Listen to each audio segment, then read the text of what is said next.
шығар. Бүгінгі көңіл-күйдерің қалай? Жақсы. Жақсы. Бүгінгі сабаққа дайынбыз ба? Иә.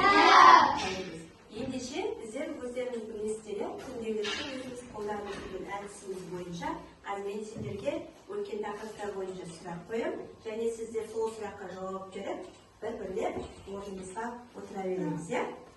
Енді сіздерге сұрақ қоятын болсам, сөздердің қандай мағыналары бар? Тура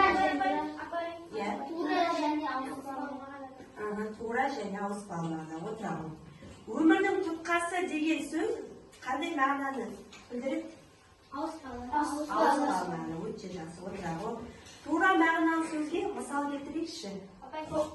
Қол адамның қолы. Қол адамның қолы. Жақсы, өте жақсы. Отырамын.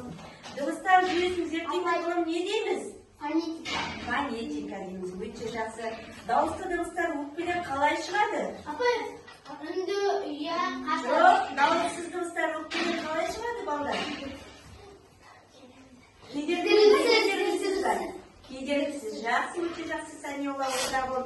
Дауыссыз дыбыстардың қандай түрлері бар? Үнді, үйе, қатан.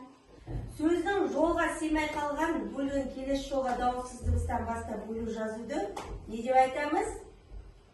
Мына жерде жолға біздер сөйлеміз келе жатыр. Сыймай қалды. Біздер не істейміз оны? Я, ол бөлуді не дейміз? Тасымалдаймыз. Өте жақсы отырады. Алфавитте неше әріп бар екен, ақмаян?